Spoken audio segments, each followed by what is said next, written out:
Hey everyone, Paul Johnson, Waconia, Minnesota, and the Laughing Trout Fly Tying Club. Today I'm going to be tying my bullet head hopper. This fly has a red Congo hair for a tail or a shuck. The body is yellow parapost. There's 4 strands of crystal flash, white Congo hair for an underwing. The head and then the collar or other overwing are deer hair, and then round rubber legs. So let's get started. Get my hook inserted. This is a size 10 hopper hook. I'm going to be using orange 6/0 tying thread. Get that started right at about the 2/3 point in your hook. Next I've got a small clump of Congo hair. Let's tie that in, wrapping it back. Just taking a little bit of care to make sure it stays right on the top of my hook shank. Bring my thread back. Now I'll come in there and just cut that front part off. And then I'll cut this off to about a half a hook shank in length. Continuing up right at the 2/3 point, I'm going to tie in a length of yellow parapost material. And bring my thread back up to that 2/3 point. Now I use a rotary feature on my vise at this time, so I'm just going to throw a 1/2 knot in there. Taking my thread from the bobbin cradle. And then wrap that forward in touching turns, and we'll stop right at that 2/3 point.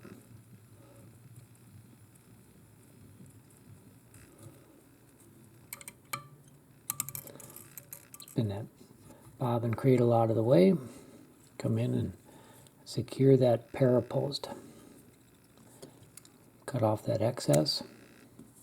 I've got 2 strands of pearl crystal flash.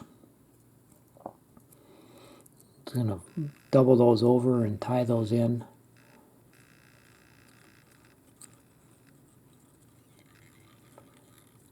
And then I'll cut those off just a little bit longer than the tail or the shuck of the fly.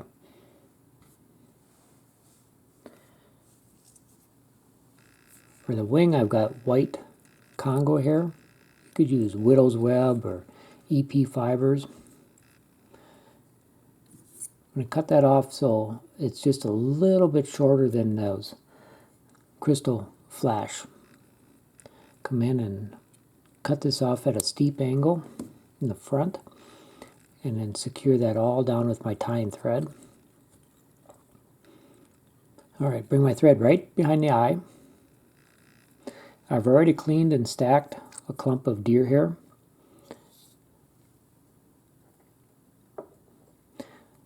So what you want to do is a pretty good stack. Get the exact right amount. And this is going to be tied in with the tips facing out the front of the hook, about a hook shank in length. Again, that thread is right behind the eye. I'm going to come in with 2 loose wraps, and then I'm going to pull that tight. Make 4, 5, 6 really tight wraps of thread there. And then I'll come in with my tying scissors, and clip off the butt ends of those deer hair. Just taking a little bit of care. I don't want to cut off my white wing or my crystal flash at this time, so a little bit of care. 2 more, 3 more, there we go. Okay, now I'm going to make a couple more tight wraps with my tying thread through those butt ends. See, there's one left there hiding on me. Okay, now my thread is back at that 2/3 point, and at this time we're going to take that deer hair, kind of pull it all back, try to get it smooth so there's no twists or turns in it. Kind of get a hold of it and push it back and get a hold of it, push it back. Okay, that looks pretty good. And then make 4 or 5 really tight wraps of thread, and that should turn out all right. Now we can come in here on the bottom. Hope you can see that all right. We'll just cut off some of that hair that spun around the hook shank.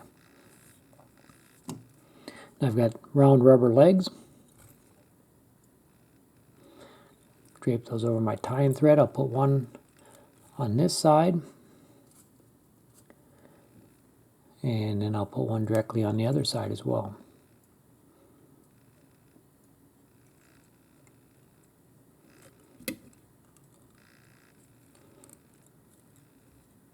Couple hairs sticking out there, another wild hair day. All right, got that tied in good. Now we'll do a 4 or 5 turn whip finish.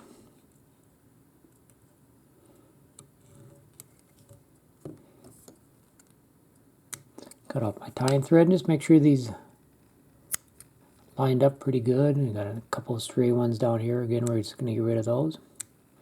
Now what I like about this pattern is it does ride low to the water, but with that white wing in there, it's a lot easier to see than most of the fly patterns that you'll see out there. The other thing you can do too is just hit these thread wraps with a little bit of head cement and hold that in place. Hope you enjoyed it. Thank you.